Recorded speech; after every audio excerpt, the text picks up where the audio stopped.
where renewables make common sense and fiscal sense. I earnestly believe that. I mean, I use some solar out of my ranch. I use some solar out of the brewery.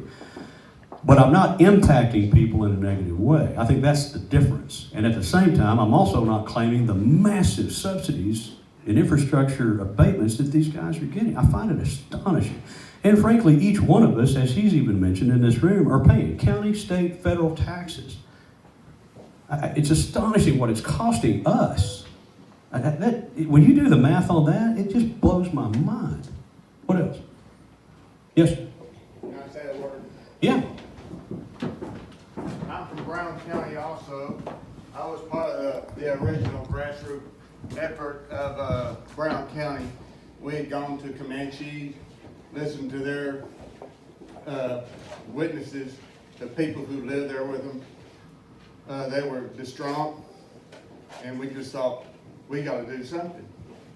And we ended up starting off a small group of us, getting some signs made. Y'all saw the sign a while ago on the side of the building? Yes, sir. Well, I've got a few of those if anybody's interested.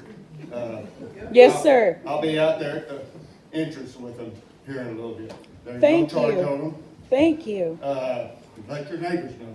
That's where we really got started, when we started putting those signs out. Can I speak to that second? Sure. So just a few things for you guys who have organized, some things that you need to do, because you also have some landowners who are out of town that don't live here, that own land, either through families or what have you. Get a letter together, send it out. I mean, you can get on the CAD system and get everybody's mail and address and send that to them and let them be just aware of how this might impact your community. That's really, really important. It doesn't have to be a long, laborious note, just like, hey, you know, we are who we are, and we're letting you know that this is coming into the industry, into this rural area. Be aware of that. And that communication is way important.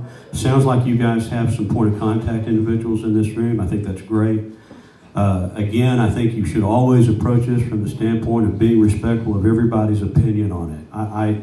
I know I come across pretty passionate about this stuff. I'm not in favor of it.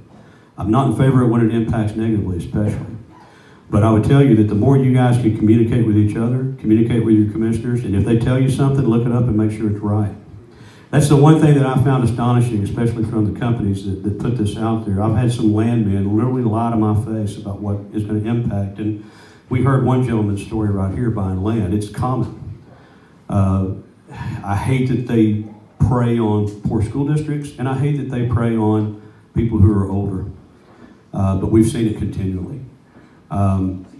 If you are against it as a group, you decide this is not what you want in your community, also be aware that this is not going to be a pleasant conversation. It gets very opinionated, it gets ugly, but you got to fight for what you believe in.